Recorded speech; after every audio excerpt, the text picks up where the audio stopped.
Assalamu alaikum and good morning and good afternoon to everyone. My name is Dr. Imran Khalid. I'm a research fellow here at SDPI. And we've started this series, online series, in the aftermath of the COVID-19 disease, that's the pandemic that's happening, and we're searching for policy responses to a lot of our challenges. And climate change is definitely one of the challenges that we are facing, not only here in Pakistan, but across the world. And in order to discuss this further, we've invited a number of guests from the whole region, including Dr. Salim Al-Haq, Joydeep Gupta Sahib, Ajit Singh Sahib, Aisha Khan, Dr. Mazhar Hayat from Ministry, Dr. Fahad Saeed. And we really appreciate all of you taking the time to be here with us and to be a part of this discussion. Has Dr. Soleri joined us? Yes, I have joined you. Good morning. Okay. Good morning. I'm just going to request Abid to give a brief welcome remark, and then we can continue. Thank you, sir. Well, thank you, Imran. Thanks for organizing this meeting, and thanks for inviting the guest speakers. Well, ladies and gentlemen, as we know that the world is trying its best to fight against this pandemic, which is COVID-19. But we are also mindful that in this fight, we shouldn't get so distracted to somehow forget about other issues that has been chronically facing the world and the humanity, and of course, climate change is one of them. And the COVID world, if anything else, it reminds me that what the world would like if all the apprehensions and concerns that we have been talking about global warming, those started becoming true in our lifetime. Scarcity of water and the air pollution and temperature. So, and I was thinking that as now many of us, we were not taking this pandemic so serious until and unless it started affecting our lives. What would happen when the rise in temperature that we have been talking about for last many years, when it would directly start impacting us? So whether the world would be prepared to deal with this, whether the humanity would be prepared to deal with this. And of course, all of these questions, they are now just reinforcing our apprehensions and reinforcing our concerns based on scientific knowledge on global warming and on climate change. And I'm glad to see a galaxy of speakers today, some of them my old friends. So, of course, I welcome Salim Haq from Dhaka. I welcome Joydeep Gupta. I think I can also see Aisha Khan here. And all other colleagues who have made an effort and joined us. And I also welcome Arif Gohir.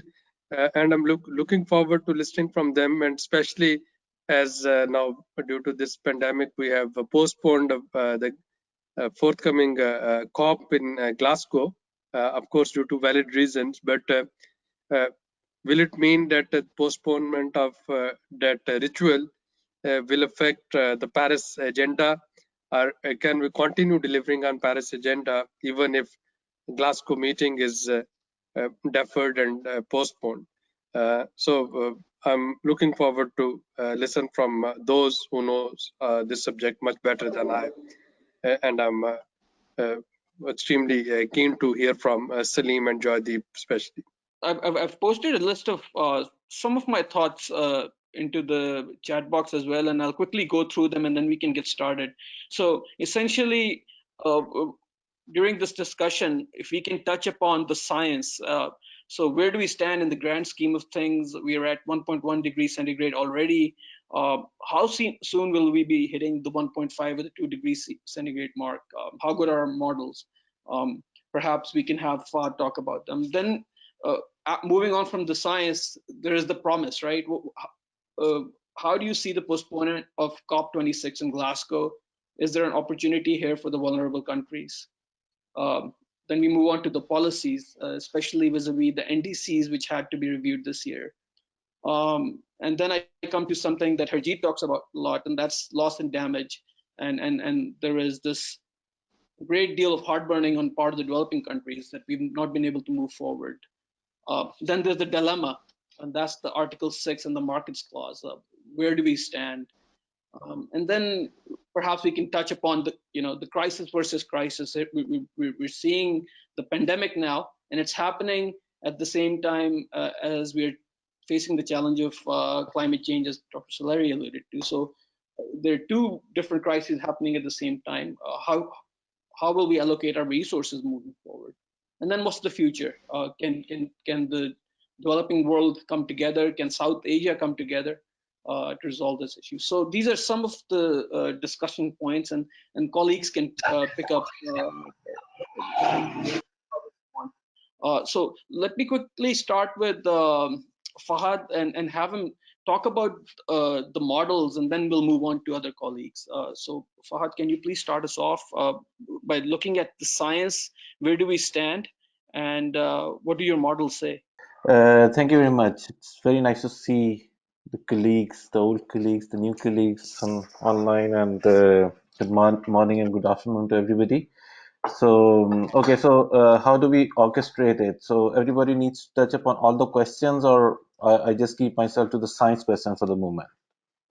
Yeah, we can just have you talk about the science to start us off with. Yes. Okay, so let me talk about the new generation of the climate model which came out as we call them CMIP6, the couple model intercomparison project. I mean, we know that the CMIP models or the global climate model makes the backbone of all the assessment we normally do for the climate change for the when it comes to projections, and from those climate information we take all that information towards the impact models, and then it feeds into policy. So all these things happen. So with the new generation of CMIP6 model, they are still new. They are being analyzed. The papers are coming out based on these models. But the first thing which came out, the messaging which came out from the models is that these models are much hotter as compared to the CMIP5 models, the older generation of the model. The thing is that these two models are these two ensembles of model are comparable because they have used very similar emission pathways. So in the CMIP5 process, we talked about RCP 4.5, 8.5, RCP 2.6. So this time we are also having the same kind of emission scenarios as we had for CMIP5, but with the representation of new processes in the CMIP6 models. These models are resolving the the temperature higher as compared to the CMIP5 model. So Fahad, Uh, if I may, Fahad, yeah. thank you for now. If because there are a number of laypersons here as well, and uh, I'm not a technical person myself. Where do you, when we talk about the 1.5 degrees centigrade, we say that we are 1.1 degrees centigrade compared to the pre-industrial era, and then we're going to reach. We have to stop ourselves from breaching the 1.5 degrees mark or the 2 degrees C mark. Where do you see us in that regard? How soon do you think the way we are emitting the greenhouse gases will we be crossing the 1.5 C or the 2 degrees C? Okay. So in those terms, the concept which directly relates to your question is the carbon budget question. So Okay. how much carbon budget do we have which we can emit to reach certain temperature thresholds? So for 1.5 degrees centigrade, to reach 1.5 degrees centigrade, the carbon budget we have right now is 420 gigatons of CO2. You know, this magic figure, we are very familiar with this, 420, right? So we are left with 420 gigatons of CO2 to reach 1.5 degree centigrade limit. And right now we are emitting, if I'm not wrong, in the range of almost 42 gigaton per year. So this would mean that if we do not act quickly, we are left with almost 10 to 15 years till we reach this carbon budget if we do not act quickly. So according to the 1.5 special report findings, if we want to restrict ourselves to 1.5, we need to half our emission by 2030, the carbon emission by 2030, and have to reach net zero by 2050. Right, so these are the figures, but the good thing about CMIP6 models is that this carbon budget, the estimates of carbon budget, does not change when we compare it with CMIP5 models. Although CMIP6 models are warmer than the CMIP5 models, but the carbon budget, the estimation of carbon budget is almost the same between the two group of models. And if you let me say a couple of more sentences on that, I have also carried out an analysis of CMIP5 and CMIP6 model ensemble for South Asia, and of course I cannot share those results with you. I mean, I think I cannot share my screen here, but or can I? But okay, leave it for the moment. But what I can see from the initial estimate, that over the South Asia and the plains of Ganges, Indus, we have an warming of more than 2.5 centigrade in CMIP6 models as compared to the CMIP5 model. And similarly, on those regions where we have extensive warming as compared to CMIP5, we have a reduction of precipitation as well. I'm talking about the annual temperature and precipitation. Okay, so thank you for that. So essentially, even if you look at I'll just turn to Dr. Salim now and have him talk about, contextualize your comments in line with the negotiating process.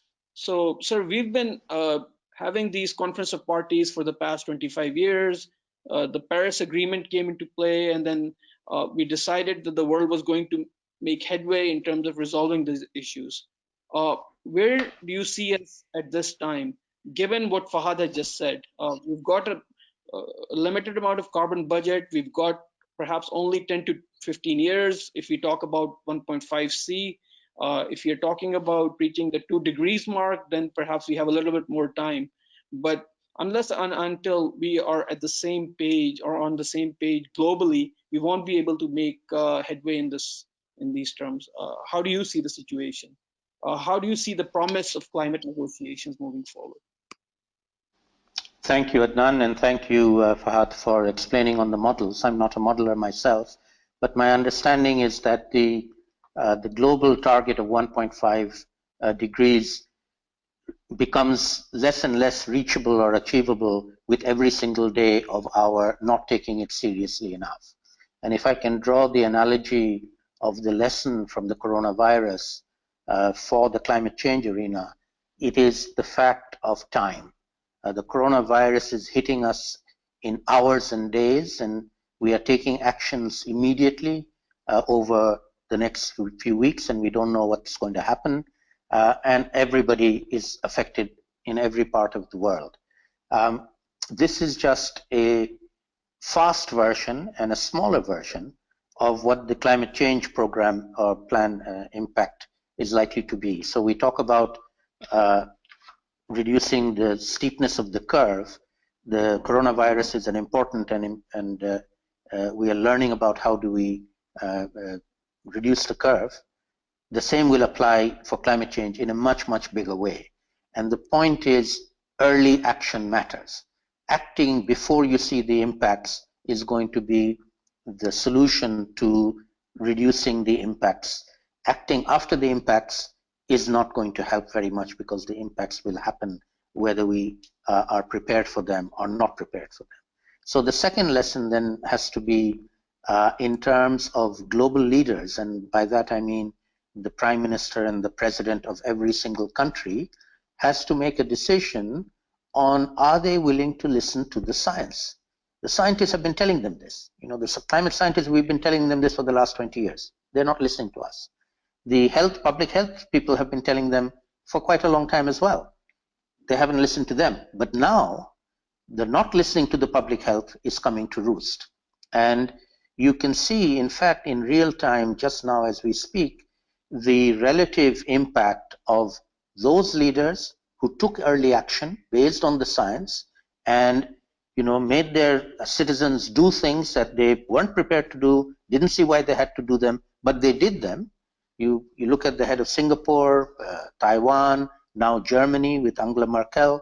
These are leaders who listened to the science and took actions that were needed and explained it to the citizens, even if the citizens were not really prepared, or even if many of them didn't believe in it, but they listened.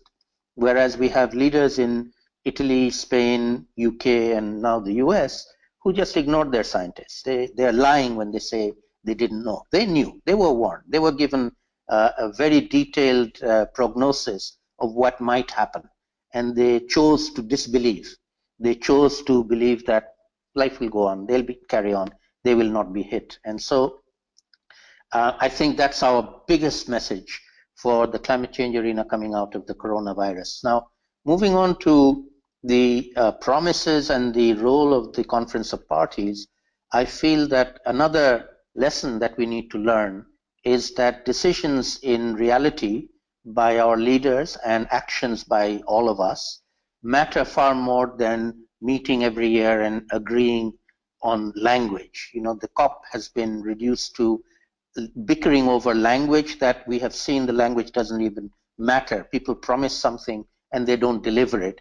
That promise has no meaning, and spending a lot of time on extracting another promise is, in my view, a futile exercise. So COP26 being postponed, in my view, offers an opportunity to reevaluate what we do at the COPs. Are they useful?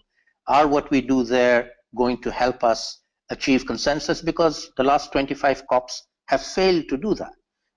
The only reason for doing it now, in my view, is the only game in town. It's the only place where all countries can come together and discuss, but it is not a decision-making place. We have failed to achieve major decisions. The last biggest one we did was the Paris Agreement in COP21, and now all we have to do is implement the Paris Agreement. We don't need to talk more about what to do more, because we're not doing even what we had agreed to do. So the emphasis for me, and just moving forward to your question about what to do next, is that for all of us collectively, those of us within the region at a regional level, those of us in our countries at the country level, and then with other partners across the globe at the global level, need to be thinking through actions that need to be done and practical decisions that need to be taken by our leaders to enable us to ride out and reduce the curve of climate change that's going to come in future, just as they have learned to do with the coronavirus. So at least that's been a learning exercise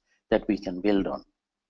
And with regard to the Conference of Parties, I think the right decision was made in terms of postponing it from Glasgow. We need to see what we can do within that extra time that we'll have. I'm not saying we shouldn't focus on COP26. I'm just saying that the focus is now much less important and less of a priority than actual actions by every country, every people, and even by us as individuals. I'll stop there. Thank you, Dr. Salim. Sir, I'll come back to you, and perhaps if you have some time, we'll would like to touch upon the Article 6 and the markets clause, some of the things that we had to decide upon in the last Conference of Parties, but we're not able to do so. But I'll come back to you on that front. I'll now move to Aisha. Aisha, a couple of days back, you wrote an article called "The Fragile World." Has our world is it becoming increasingly fragile as we face the pandemics, as we face the climate crisis, and what does our indecisiveness say about who we are as a society and where we're headed? Yes, certainly, we are becoming more fragile by the day, but we are also interconnected. So I feel that it's very unfortunate that, the pandemic happened in the first place, and that it's stretching out over a longer period of time than earlier anticipated, and it's forced cancellation of major events, meetings, including the Conference of Parties. And Conference of Parties, I think, serves a purpose in the sense that, climate change is not something that we can manage at a country level by taking decisions within our own countries through our leaderships. It is a multilateral process. It involves every single country in the world. So unless you have a forum where you bring them all together and you force them to make decisions, even if they are non-legally binding, it at least creates a new narrative of where you want to go. And if these conferences of parties had not been taking place, and of course they've taken the world a much longer time to realize from 1992 when the Earth Summit took place to reach the agreement in Paris. But if it had not been a process that had been going on, perhaps Paris would have never happened, and this collective recognition and ownership of global climate would not have taken place. So at least we have the Paris rule book now, we have certain tools, we have certain methodologies. There are issues on which there is not full agreement amongst the developed and Annex A and Annex B countries, but at least we are in a better place to negotiate how we want to take this agenda forward. So the postponement and the pandemic happening at the same time gives us time for reflection when we regroup to see that, climate change may be a slow burner, but its impacts will affect everyone in a much more harsher manner than the pandemic. But we must remember that, the collaboration that we are seeing and because of the pandemic is largely due to fear and due to the contagion factor. That is not the case with climate change. Climate change is going to see countries withdrawing into themselves, managing their own resources. And while we like, slogans like one humanity, shared responsibility, I'm not so sure how that will play out in the real world. When push comes to shove, I think every country will try to use its own resources for itself and become more inward looking. So that is the biggest threat. The moral mandate that climate change carries with it is a bigger concern to me, because at the end of the day, it's going to be moral choices we make. And as for the leadership, I think it's the people in the country, the citizens, who have to now wake up and realize what kind of governments, leaderships, and governance models do we want if we want a safer and a greener and a prosperous future for all of us. So these are things that we all need to ponder before we go into the next COP. And since none of us are party delegates, we are civil society. From our civil society platform, we need to highlight these issues and urge the need for early action. Thank you, Aisha, for highlighting some areas where we can be optimistic, and then also alluding to the areas that are making us pessimistic in terms of the way forward. I'd now like to move to Harjeet and talk to him about this whole concept of climate justice that he alludes to as not only as part of his work, but also as part of the advocacy campaign. And why is it, Harjeet, that year after year you've been highlighting climate injustice, you've been highlighting the vulnerable population, you've been highlighting the cause of loss and damage, but it doesn't resonate with some of the key stakeholders? And how do we find a way out of this malaise? Thank you. Thank you, Imran, for inviting me, and thank you everyone for joining in these difficult times, and Aisha and Salim for their opening remarks. So Imran, to respond to your question on climate justice, and let me link it with what Salim said. I mean, the reason UN system, UNFCCC in case of climate, is the only game in the town because we are demanding global justice. And I totally agree with Salim that these COPs have not delivered what they were supposed to. We are way, way behind actions.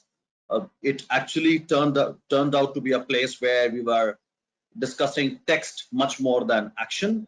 But that was not the intention of creating this institution. The reason we all go to these conferences, it may look from outside that people traveling abroad and spending time in these conferences, it's really tough for people who are in the room when you engage and see progress not happening, and agreeing on a comma or a sentence takes days and sometimes months, and real action is missing, which has implications on the ground.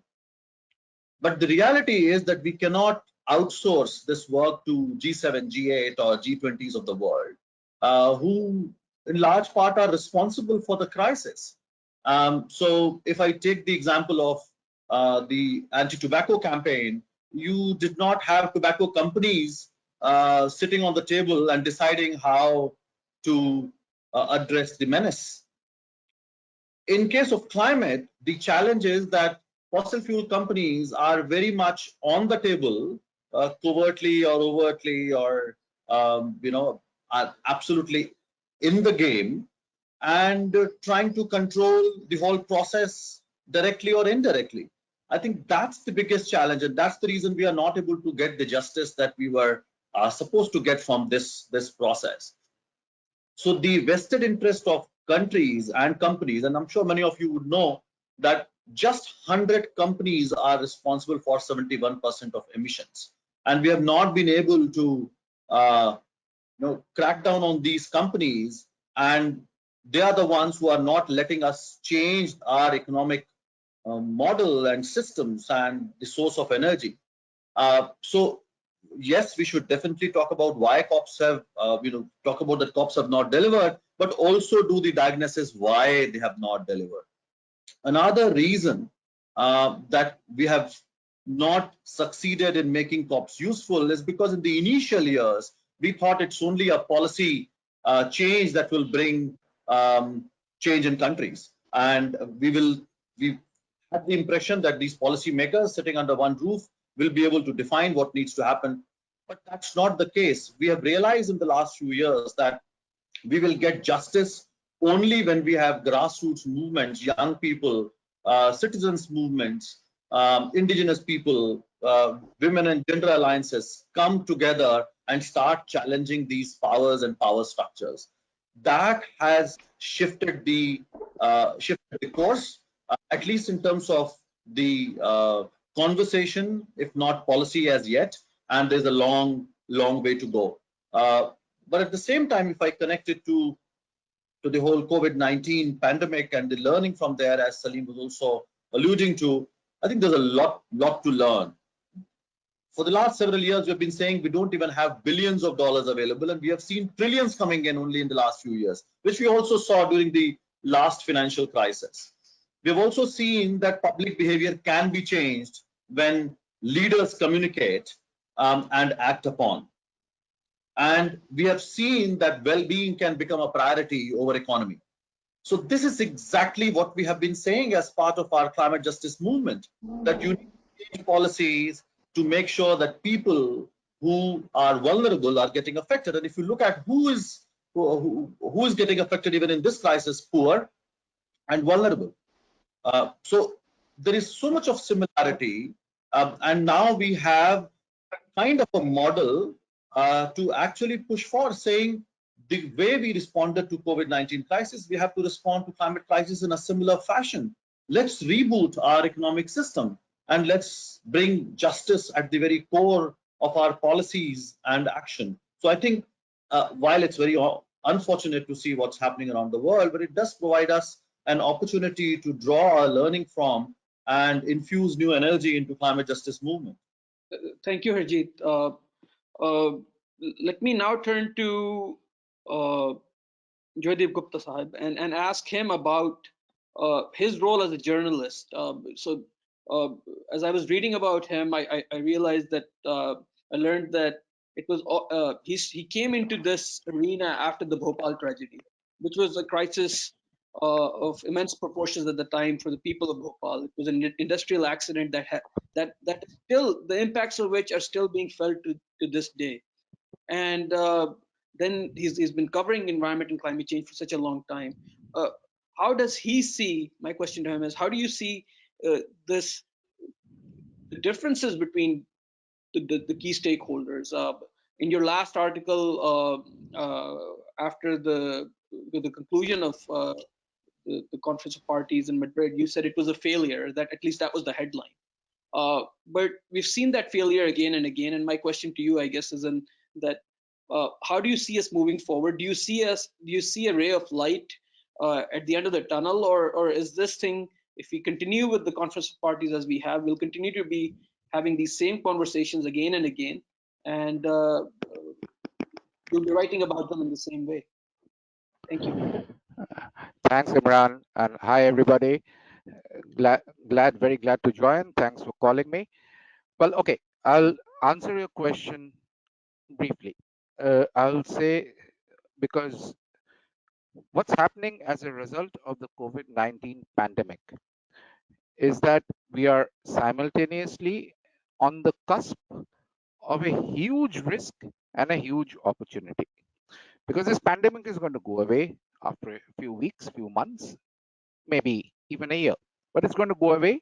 We are going to get more immune to this. That's fine. Once that happens, even if we lose millions of people, we'll still have too many people on this planet. The point is that there will be a huge economic stimulus the moment countries are able to do it.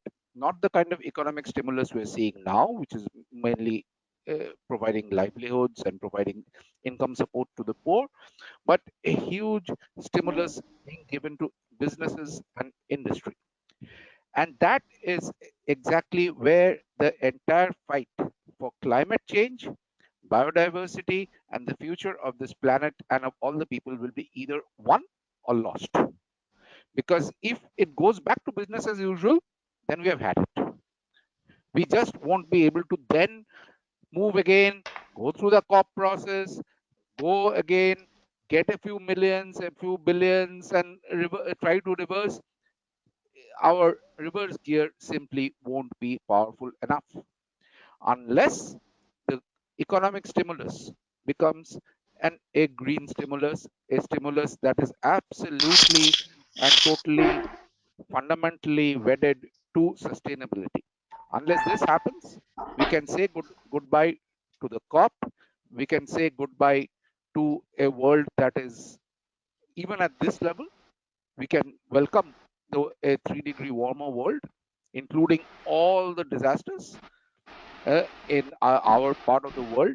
The disasters will come first. Will be the first hit, and we are going to, if we are going to lose millions in COVID-19, we are going to lose tens of millions in the disasters that are already coming. So it really is now or never. I'll stop there. Okay, so thank you for that, and I think we've repeated ourselves in highlighting the urgency of the problem. So the question is, what's next? What can the civil society do? What can the organizations? What role do the organizations such as SDPI have moving forward? So if I may start with Dr. Salim and ask him, what role can the civil society and think tanks play? What role can the academia play? And how can we come together in addressing some of these challenges, particularly areas where we can make some headway, sir? In the realm of academia, which is where I'm located in a university in Bangladesh, we have actually done quite a lot in Bangladesh to bring the research community across universities and other research institutes together on climate change. We've created a platform called Gobeshona, which is a Bangla word for research. And for the last 5 years, we have set up a website where we share information and publications. We have well over 2,000 publications on climate change in Bangladesh in a shareable database. We have a monthly research seminar and annual big conference every January. We had the 5th big conference last January, and the next 6th will be next year in January 2021, we hope. all going well. We also, from my center in Bangladesh, have organized a network or consortium of universities in the least developed countries. As some of you may know, I work very closely with the least developed countries in the UNFCCC, and in fact at the COPs. I've been to every single one of the COPs as an advisor to the LDC group, particularly on adaptation and particularly on loss and damage with Harjit, and also now on capacity building, which is Article 11 of the Paris Agreement, which is now my daytime, day-to-day job, which is teaching students in universities. I think for us in the region, we need to be thinking about doing that as well. We already have the Climate Action Network South Asia, which is mostly civil society NGO groups. I think we should have within that or associated with that a similar conglomeration of association of research institutions and universities who are working on this. Many of us are already actively engaged with each other on a bilateral basis, but there is no systematic South Asia-wide effort that I'm aware of. I think that would be an immediate potential outcome of even this discussion that we're having today to explore how we can do that and perhaps invite or ask for assistance from the CANSA network, who are already very well established in the region with a lot of members in every country, to maybe look at the subset of members who are in the research community and in the university community and see whether those of us who are involved in research can get better organized across the countries in the region and start immediately, in fact, on this. We have a lot of resources, we are not connecting them up. Let's see if we can do that more effectively. I'll stop there. Right. Thank you for that. And perhaps this recent initiative under SARC to develop a fund to address the challenges of COVID-19 and the SARC could be a starting point where SARC, which is which pretty much gone to sleep, has now been. We hope that we can bring that up and try and utilize that. That might be one of the avenues moving forward. I see that we've been joined by Dr. Mazhar Hayat of the Ministry of Climate Change. Okay, so we've been discussing the impacts of climate change and how it's impacting developing countries as well as the world at large. We've been discussing climate justice. We understand that countries were supposed to submit their commitments, their revised commitments prior to the upcoming COP. Where do we stand in that regard when it comes to Pakistan with our NDCs? If you could kindly update us. Yeah, definitely. Our first draft of our INDC was submitted back in 2016, and we were having a commitment of 20% emission reduction. But as you know, that the new government has joined in 2018, and they have the climate change on their priority agenda, one of the priority agendas in the government. And we are working on the data and revised inventory, and we this time are more interested towards evidence-based emission reduction targets. Once the data collection and updated inventory is ready, then the ministry has intentions to come up with sectoral emission reduction targets in the course of time. And right now, due to the COVID-19, the negotiation process has a little bit been shifted as it was sharing earlier. So once this episode is the episode of epidemic is over, then we will speed up our commitments and finalizing the new version of the NDC. Okay, thank you for that update, Dr. Saab. I'll try and open up the discussion to questions from the participants now. I know we've got over 38 participants, and I'm sure a number of you have questions for our esteemed panelists. If you can unmute yourself, I'll see that, and then I can call upon you for your questions. We'll take perhaps 3 at a time. Thank you. See Shafkat Munir Saab, and then I see somebody whose handle is Lenovo.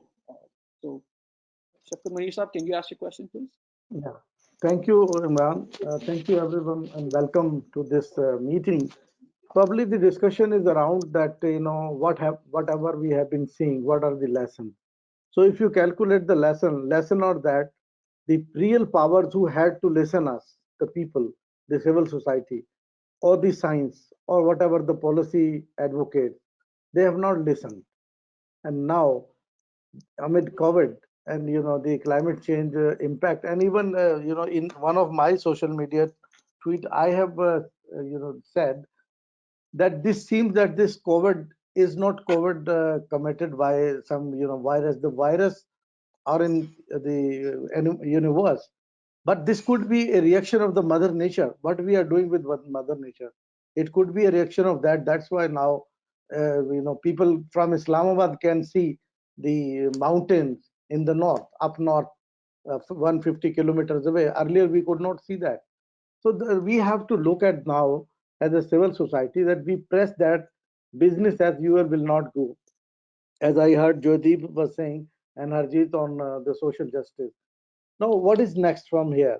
Is that we will be doing the business as usual as civil society, or we will move further with a people-centric agenda?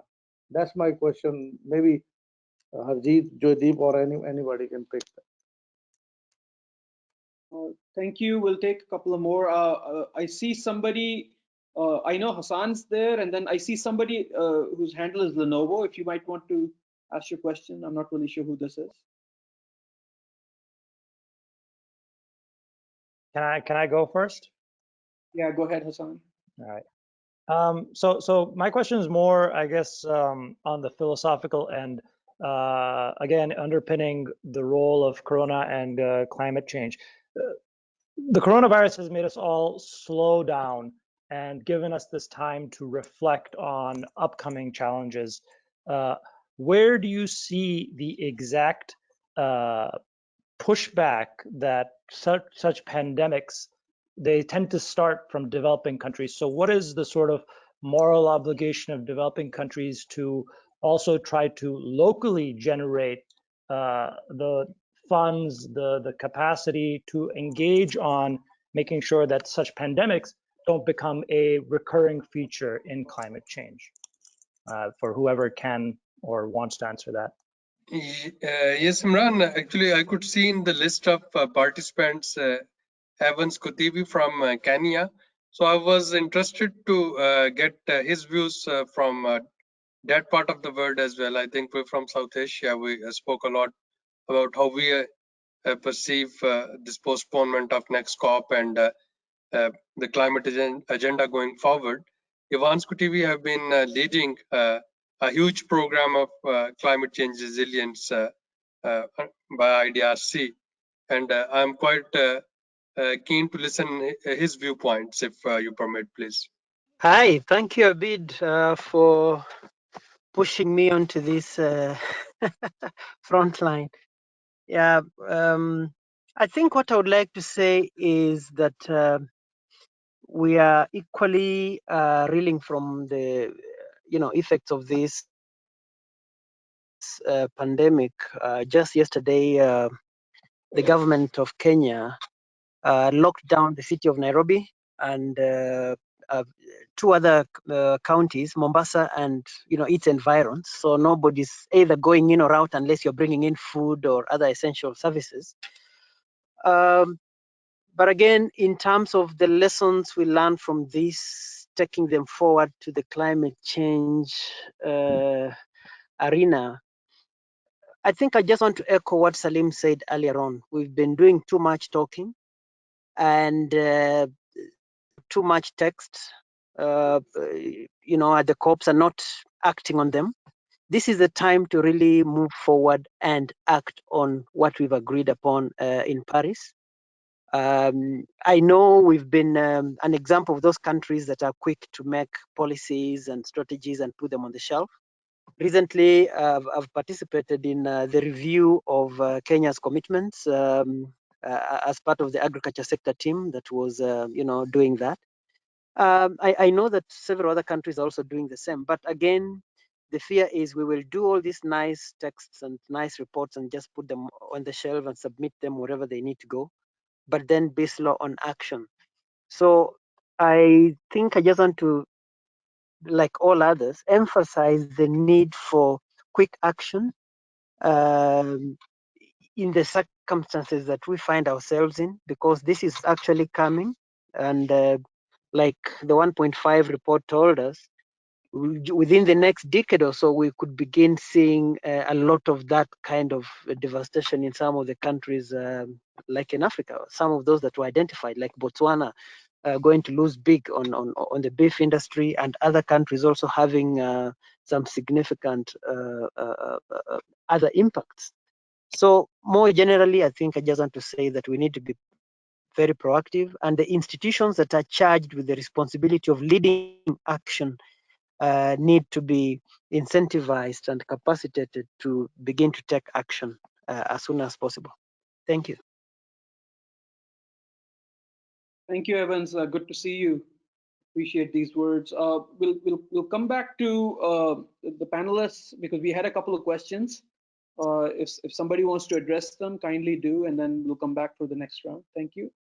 Hi, Imran. This is Salim. I'd like to respond to the question about how we can reach out and be more effective. I think one of the biggest lessons that we have been learning already in the climate change context, as Harjeet also mentioned, but I think we now, with the coronavirus, need to accelerate much more effectively, is a bottom-up approach to solving the world's problems. We cannot wait for our leaders to understand, do the right thing. They have no particular history of being able to do that.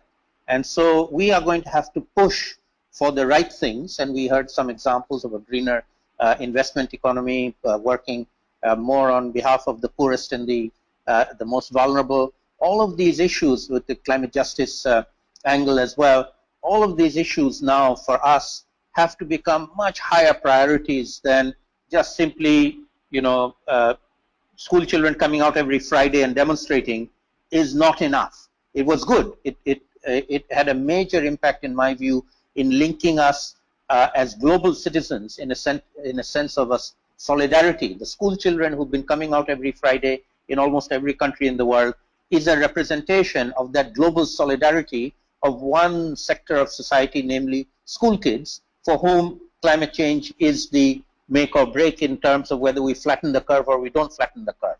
They will be the ones who suffer. So we, the research community and the NGO community, we need to take our cue from them and get better at our level of linking up globally and in ensuring this sense of solidarity. Earlier I mentioned in the South Asia context, but it isn't just South Asia. We cannot confine ourselves to this. It is across all the continents, and we'll have to link up particularly with our friends in Africa to see how we can be more of a global network. And having said that, how do we define effectiveness of a global network in the work that we do? And to me, that becomes an urgent priority in the current crisis as a researcher, sitting at home. I can't go out on the street and I can't do anything, but I can access people on the internet, talk to everybody, friends across the world, and I'm in touch with a lot of my friends across the world in terms of what is it that we can bring to the table in trying to come out of this crisis with some good lessons learned that will help us face the climate crisis tomorrow. Today it's corona, tomorrow it's climate, but climate is going to be even bigger, so we need to be ramping up solutions of today that will work for us tomorrow as well. I'll stop there. Thank you, Harjeet. Would you want to add? Yeah, Salim has covered a lot of points. I think just to emphasize that now environment has to become a priority, and particularly when it comes to the bailout and support packages that are going to that are being announced and that are going to be announced in developing countries as well. So we need to make sure that the focus remains on micro, small, and medium enterprises, and not the major corporations taking away the bulk of money.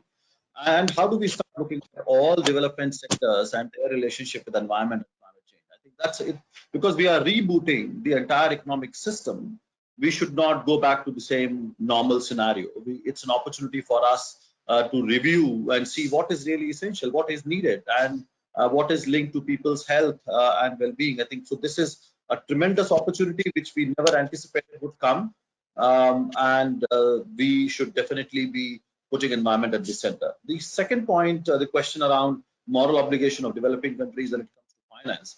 See, all of us have been advocating for climate finance for a very long time, and will continue to do so. But let's also realize that rich countries will never cover full cost of climate action. And when I say climate action, I'm referring to the entire spectrum: mitigation, adaptation, and addressing loss and damage. So we, as developing countries, also need to make sure that our development policies are very much sustainable and resilient.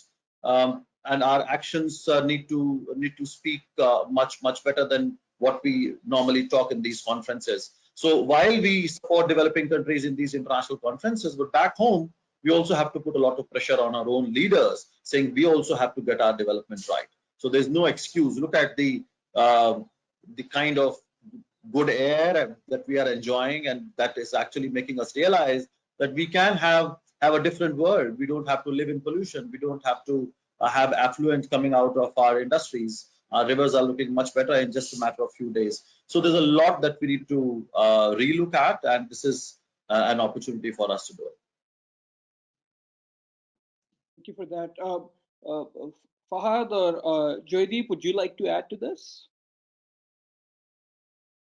Well, I'll say just one thing, that when the next economic stimulus comes immediately after this pandemic recedes, then it'll come in one of two ways. The way things are going in this world now, and the way they have been going on as business as usual, this stimulus will come to car manufacturers, to coal-fired power plants, to people building roads and dams. So that would be business as usual, and that's what I was warning against, that if that happens, reversing that is going to become almost impossible, because a huge stimulus will move the global economy in one direction. That's why it's very important for the civil society to start thinking about this and working on this and doing a lot of campaigning on this right now. Okay, thank you. Yeah. Point. And Fahad?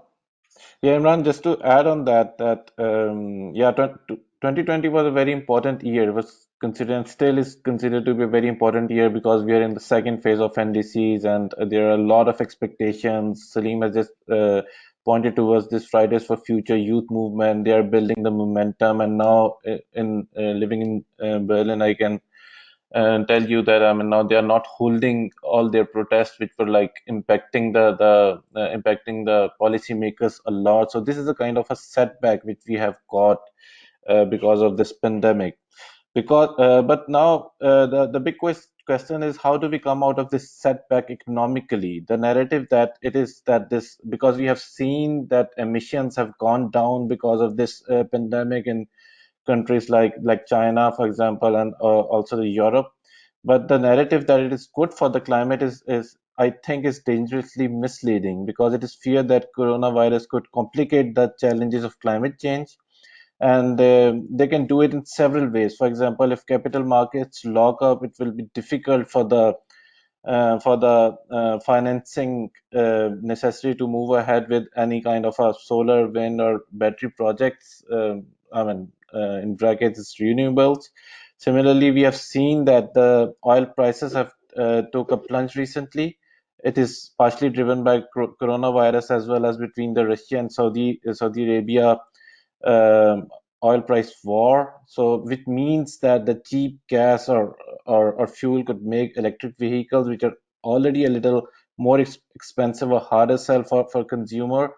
Again, the health and financial fears could divert public attention from the problem. So the upcoming US election is an ideal example in this regard, because the Democratic candidates like Joe Biden and Bernie Sanders have promised that if elected, the first thing they would do is to re-enter the Paris Agreement. So these the momentum which we had before, this COVID could divert our attention or the momentum we already had. So it puts more burden on the civil society to get this momentum going, which we already had. So there's more responsibility falls on the shoulder of civil society to act in this short period of time, up to the end of the year, to make sure that the countries come up with a more ambitious NDCs. I stop here. Thank you. Aisha? Would you like to add? You know, building on what the other speakers have said, you know, we're having this conversation in the backdrop of the COVID-19 because it has paralyzed life and it has shaken up the entire world. But there's no scientific evidence linking the pathogen to climate change. So I think once we have it behind us, it will not be so easy to carry this momentum forward unless we don't cash on it right now. And that is where the role of civil society comes in, because we are linking this crisis and emergency to a future emergency scenario, which will be many times worse. And I think as civil society, the role that we play at international conferences is useful, but the more useful role is the one that we play at home. And right now is the time for us to put pressure on our government to think of the changes that we need to make in our development agendas and in our priorities. Because like one of the earlier panelists had said, we cannot expect the Global Climate Change Fund or the developing countries to meet all our adaptation needs. We have to accept the reality that there is enough carbon concentration in the atmosphere already that will play itself out, whether it is contained or not, and create havoc for us. So I am thinking more in terms of building regional cooperations, because the spillover factors will be felt in the region. And we need to use this opportunity to see how we can, either through SARC or through civil society or by putting pressure on our governments, create a window for a separate conversation on climate change. Taking into account the disputes, the divisions, the differences we have to put human security at the center of this conversation. And if we can use this COVID-19 to take that agenda forward and get somewhere, I think that will be a big achievement, because we need to realize that each one of us will be left to our own resources at the end of the day, and building our own adaptive resilience means bringing about certain changes in the way we look at development and we provide governance to our people. And I think for Pakistan, you know, one of the biggest challenges that we face is the high population growth rate. So the more the number of people, the more the pressure on resources. And we have to look at those scenarios of heat islands and hotspots and, you know, the vast topographical range within a small country that we live in, and see how it's going to impact us and how it's going to impact the region. And then if regionally we start putting pressure at these international meetings for making these agreements legally binding on the developing countries who are responsible for emitting and continue to emit, because no matter what we do, we are not going to be able to change the global climate warming patterns. I mean, Pakistan at 0.8%, even if it reduces 20% of its emissions, is not going to make that big difference. So we have to look at the big players, and the small players have to unite and lobby for making these legally binding. Otherwise, we're not going to see any real forward movement in this. Thank you for that, Aisha. I know Hina has a question. I've got a couple of questions from Dr. Khwaja, and then Shakil has to make a point as well. But before that, let me allow Dr. Mazhar Hayat to say a few words, and then we'll come to those questions and then conclude the session. Dr. Saab, please. Thank you, Dr. Imran. Basically, right now, the main issue associated with the global growth is due to COVID-19 is decline in the economic growth. And definitely, once the episode of the COVID-19 is over, the countries will definitely put in subsidies to reboot the economic activity in the countries.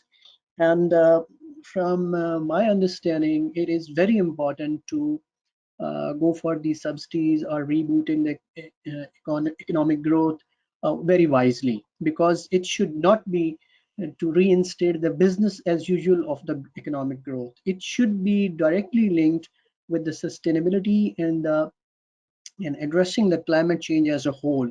It is an opportunity, as my earlier colleagues and speakers mentioned, that we should consider it as an opportunity and revisit the post-COVID-19 policies. These should not be and just not considering the sustainability and climate change, these should not be only to reinstate the economic growth. So this should be a joint effort, including developed countries, developing countries, because if I take the example of Pakistan, we have a lot of activities in the pipeline which were going very smooth. For example, we were mobilizing public finance in addition to the global finance which is available under GCF or some other windows. But if we see the future projects and future activities regarding climate change mitigation, adaptation, and other capacity and institutional strengthening, these will definitely receive a setback, because the economic growth of the country has now adopted another path, particularly after the COVID-19. So the take home for me, based on this point, is this one, that once the episode of this COVID is over, there is a need of wise policies while rebooting the economic growth globally. Thank you. Thank you, Dr. Mazhar. Let me now turn to Shakil and have him, contribute to the discussion, and then perhaps Shakil, you can also touch upon the role of because you had the Pak China Center at SDPI. So if Pakistan is heading towards renewables, and we've got an alternate renewable energy policy that's calling for 30% renewables by 2030, can we look to China to facilitate us in that regard, given the fact that China is already doing very well when it comes to renewables? And then, of course, you have your other point as well. Thank you. Thank you, Dr. Imran, for giving me this opportunity, and it was pleasure to listen all the old friends like Dr. Salimul Haq, Harjeet Singh, and all others after a long time. So I have 2 or 3 observations which I wanted to put on. One, so political economy of climate change. So we are talking about all the good stuff that should be happen, that should be happen, and it should be like that, it should be like that, we should be do that. But in a real term, what is the political economy of right now? What is happening at the global level? First of all, when we talk about electric batteries for vehicles or some other products, so its major components come from rare earth, and China occupies more than one third of the rare earth of the world. So European countries are looking at that. That would be other instruments to enhance the influence of China. So they are trying to resist it. So that is a one point. So how we have to convince the people? So until unless they have better or other technology which don't use rare earth as an element in the electric batteries, so they can move forward. So that would be a really interesting to see in a future, especially for a renewable future, for electric vehicles, for other stuff. One thing, and second thing is if we go to renewable energy, so there would be a new losers. Like we can talk about Russia, we can talk about Saudi Arabia, we can also talk about other big players on developed countries. So they are the real time they are contributor towards global financing for different development projects and all the stuff. Even if we talk about these 70 companies which Harjeet was mentioning, we have to keep in mind they have contributed towards everything, the development which we are enjoying towards. So maybe we have to look forward something else just to criticize them, to engage, to invest on them, how they can be engaged for the transition towards the everything. And the last thing, so there we were talking about building national pressure. So we have adopted the strategy of this advocacy, or you can say activism, for many years. But where the fundamental things, fundamental changes are required. For example, after Paris Agreement, do we have any measure, anything to measure the contribution on NDCs or the progress on the NDCs. For example, I can mention, so one study by Farah Iqbal, he did it to measure the performance on the basis of NDCs. He developed a ranking of the countries, how they can move forward. So now we are trying to expand it at SDPI. We are in negotiations with UNDP and other partners, how we can extend this ranking. So what type of the measurement we need in the future? These are 2-3 things which we have to keep in mind when we're talking about what action and what action should not be taken. And the money, from where the money will be coming. Either the countries will be producing itself, or the NGOs and networks which are working on the concept, from where they will get their funding. So how they will move forward. These are practical observations we can talking about. On Imran, your question about China role. I think if you look at the CPAC, under CPAC, there are a number of projects which relate towards renewable energy, like solar, like wind, like hydro. So we are already investing there. But the question is, we have to take CPAC as a business venture. We should not put all our eggs here. So like that, the CPAC will solve our all problems. This is a point. This is an economic opportunity where Pakistan must have to capitalize on that. But keeping in mind that we should not divert everything toward that. So CPAC will help us. China will help us. We have to move our own resources also. Thank you, Miran. So we've got a final set of questions, and then we'll come back to the panelists for their response before we conclude. Dr. Khwaja wanted to know if, Fahad, you are working on, or if there are models that exist that are looking at the lessening of the greenhouse gases due to COVID. Due to the pandemic, there are lockdowns across the world, and whether that is being calculated somehow through models. His other question was to Harjeet, and in which he talks about, in which he says that yes, there is a people's movements and people are working to address these issues and they are coming together, but unless and until we resolve the differences between the haves and the have-nots, the industrialized versus the developing countries, we won't be able to move forward. What's your thought on that? So that's for Harjeet. Imran, I have a question for Fahad. Can I add that?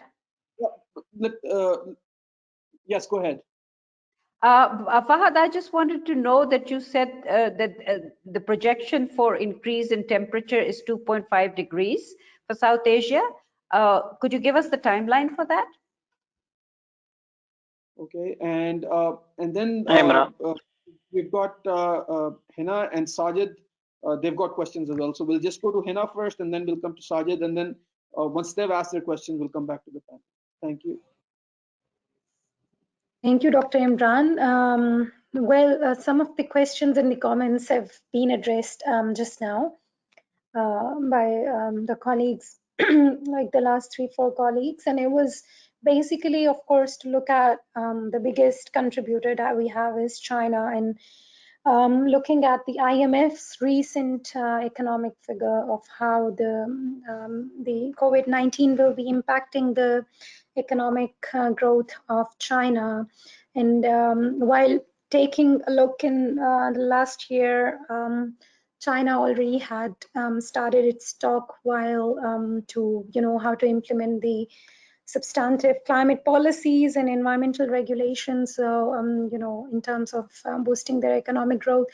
And then what will happen post COVID, when all these industrial sectors will have to restart it at its pace, where these emissions could be much higher. So I mean, talking about all this, I think it brings more fears, and just to highlight how the climate advocates will take these aspects into consideration. And then if I can relate one question to Fahad, and or if he or his team or anyone has done any analysis on that for now, any research, any predictions, if you could look at.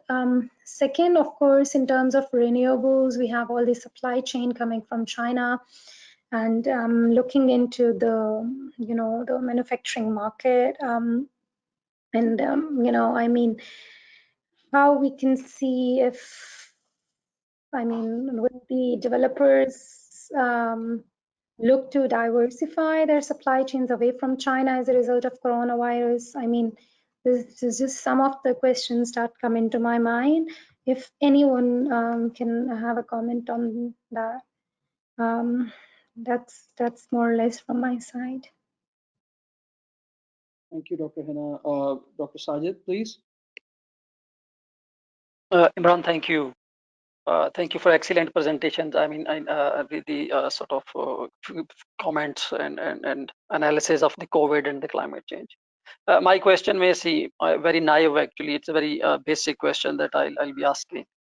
If we see it in context of COVID-19, it is revealing the vulnerability of the systems that we are having in place, and it also highlighting the demand for a systemic changes.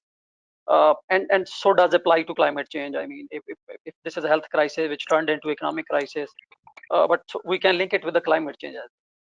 The one impact that COVID-19 on our thinking is having, it has a potential to shift views regarding civic duties and responsibilities. I mean, new players are emerging, and in COVID-19, the masses have emerged as a main stakeholder and the main player as well in terms of effectiveness of any of your policy, be it monetary policy, be it fiscal policy, be it social policy. So people are emerging as the key player in defining the emergence. So this is, I have just one question regarding the climate change sort of context. Can we leave climate change to only governments? And this is what has been sort of coming from the discussion as well. The present discussion most of the time has been on the government's response to climate change. But COVID has, it has given us a lesson that governments may not be that effective without active participation of people on the ground.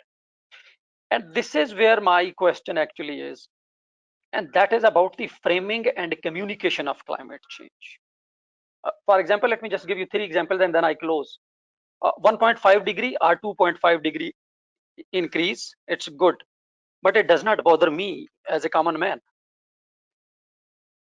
Melting glaciers, they do not bother private sector at all. They are right. I mean, I'm not saying they are not right claims.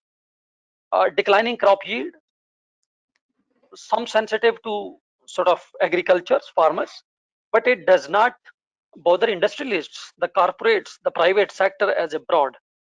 And I think I would like to see your comments on it.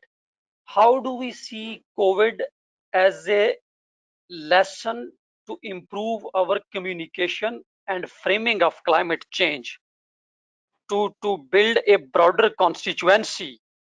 That's my question. And at a policy level, I think we need a sort of climate change in all approach, rather than that the policy residual sort of dealing the climate change. So I see how the communication and the framing can help us. Thank you. Thank you, Sajid, for that. So that's an interesting question regarding how we perceive risk as different entities, but and then how does it relate to risk communication when it comes to the government, for example. But an interesting question. I'll come back to the panelists now, and you've got a number of questions on your plates. May I please start with Dr. Salim, and then we'll come to Joydeep, Harjeet, and then Aisha, and then Dr. Mazhar and Fahad. Great, thank you very much to all the questioners and the panelists for an extremely good discussion. I think we should see this as the beginning of some collective thinking going forward, and I would encourage SDPI to take the lead and count us in as willing to participate in taking some of the ideas further. I'll conclude with just one very broad answer to many of the questions that were raised here. In my view, one of the most fundamental questions that arises from the COVID crisis, which is extremely relevant for tackling the climate crisis, and is also extremely relevant for each and every one of us as individuals. And that is, do we take a strategy or a view that I must look after myself, my country must look after itself, and to hell with the rest of the world, and to hell with my neighbors, and to hell with particularly infected people around me who should be hounded and not be allowed to mix with anybody. That is a very strong reaction that is taking place around the world. In the US and UK, they are, abusing Asians, particularly Chinese ethnic Americans, because they think they are the ones who are carrying the virus. Okay, this is a gut reaction that comes out of ignorance, and it's very strongly held by many people. The opposite reaction is to say we are all in this together. I may be sitting comfortably in my air-conditioned apartment, but I have servants who come and go and help me with my work who are very exposed, and I need to be thinking of them as well at a personal level. And the same thing goes at the national level, and the same thing goes at the global level.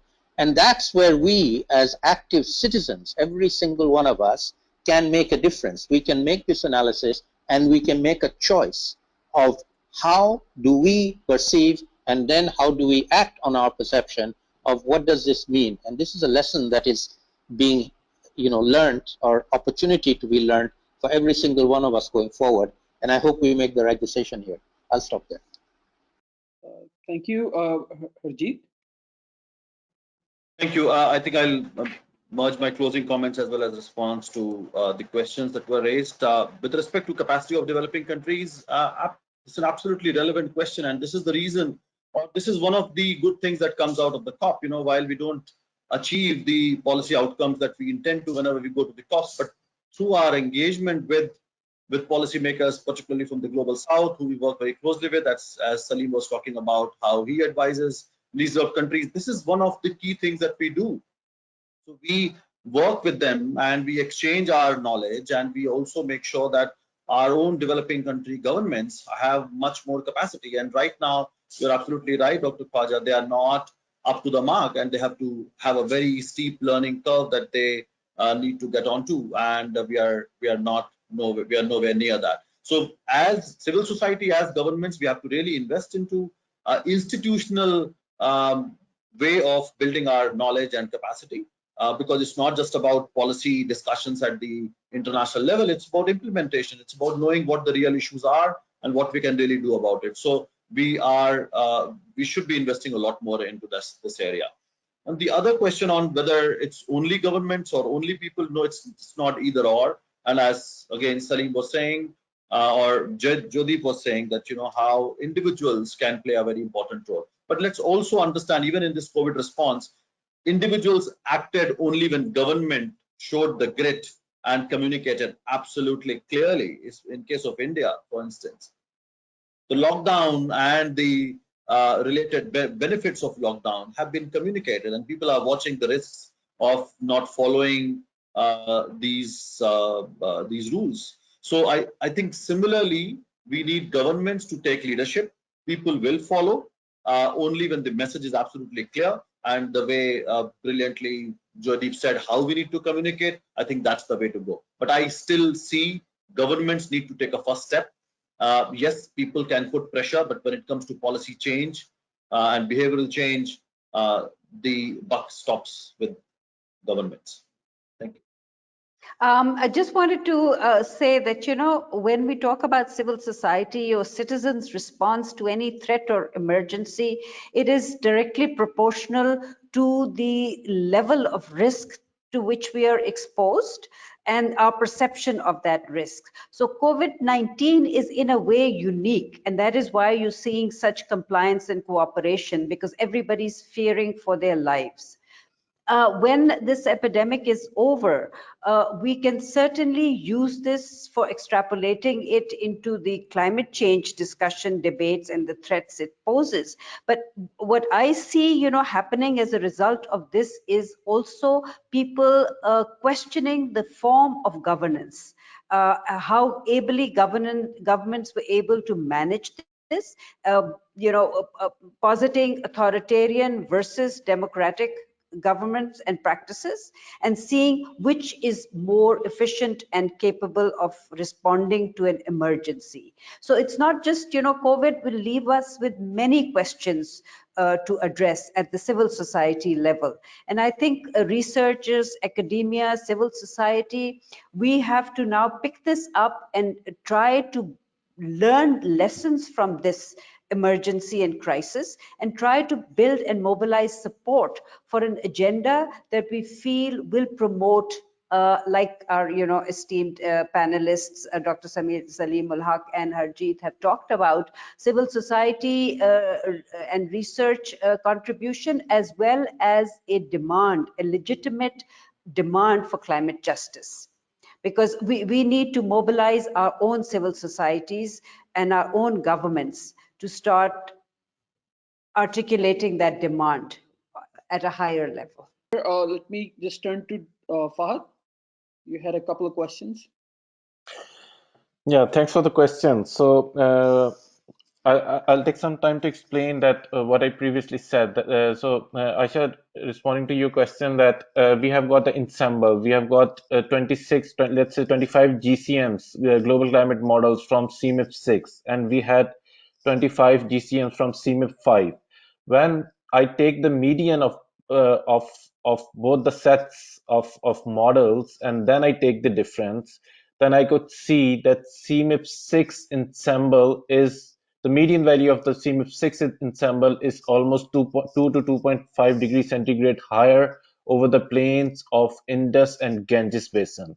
So it was emphasizing the point. So earlier we have global figures that CMIP 6 models are warmer, they are projecting warmer future as compared to the CMIP 5, the previous generation of CMIP 5 models. But the information was not available, for example, for South Asia. But my analysis showed that over South Asia, particularly over the plains of Indus and Ganges, CMIP 6 models are almost 2.5 degrees centigrade warmer than the CMIP 5 models. So one thing is the overall the overall warming, which depends on the scenarios which we have. For example, we have a bad scenario, which is RCB 8.5. We have a medium scenario, RCB 4.5. So the level of warming depends on the difference between the scenarios. But the difference between the two sets of models, the previous generation as well as the latest model, is 2.5 degrees centigrade in the CMIP 6 models. Hope it answers the question. Regarding the questions of Khaja Saab and Hina, that it's too early to conduct any modeling study so far, because we are still in the lockdown. I mean, I don't know how the people are gathering the data. So, but I'll certainly say that people will revert back to the satellite images, and certainly I expect the studies to be carried out, because I mean, you can see a direct link between the pollution and the health co-benefit, because we have been excuse me, we have been advertising that getting rid of pollution has certain co-benefit, and health is a major co-benefit of, for example, going for renewable instead of more coal plants. So, but this will give a proxy, kind of a proxy, that if you get rid of pollution, so these kind of a health benefits you might have. So right now I'm not aware of the studies, because I mean, it's still immature, but I'm quite sure that people must have been working on these kind of studies. And regarding Sajid's question, I think it's been like it's been answered by my earlier speaker, so I won't get into this. We'll definitely be in touch with all the panelists individually and collectively as we move forward. I'm so excited to say that we had participants from Delhi, from Dhaka, from Berlin, from Islamabad, from Nairobi. I might be missing a couple of others, but this, if there were any, but this is an amazing, achievement where we are able to connect together in these challenging times, and it also points to the hope that we can look to as we move forward in addressing some of these challenges that we're facing. To conclude, may I request Dr. Abid Saleri to say a word of thanks, and then we'll call it a day. Thank you very much. Thank you very much, Imran, and all the panelists, dear friends, for joining on a very short notice. Of course, we are discussing. We kept on discussing about pandemic during last week, and we had about 8 webinars so far on Pakistan's response to COVID-19 and what could be done. But of course, we need to take it now as the new normal. For us now, the business as usual until and unless there is a vaccine developed or there is some sort of ease in lockdown, if we are able to contain the pandemic. This is the mode in which we have to work. And of course, if we have to work in this mode, then we can't leave other important issues which have been facing our lives on a day-to-day basis. And climate change and climate change governance was one of them. I'm thankful to Aisha, Jodeep Gupta, Harjeet, Dr. Fahad, Evans, and Salimul Haq for sparing time, sharing their ideas with us. We'll try to prepare a brief policy note out of this discussion. So I'll request the panelists if they can send their talking points or the bullet points that they would like us to include in this note to my colleague Aisha, who has been coordinating this program on a virtual platform, or to Imran. Please send it to us. We'll prepare the brief. We will share it with you for your comments. And if you're okay with it, we'll publish it on our website. And I'll just conclude with the Aisha's message, and that is about cooperation, the regional cooperation as well as cross-regional cooperation. The mere word pandemic that tells us that COVID is too big a disaster and too big a challenge to be tackled by a single country or single government. And of course, this climate change is also a pandemic in the making, and we need to tackle it now before it's too late. Thank you very much. Thank you very much, everyone. Thank you. Thank you, everyone. Thank you. Bye. Stay safe. Thanks, everyone. Bye.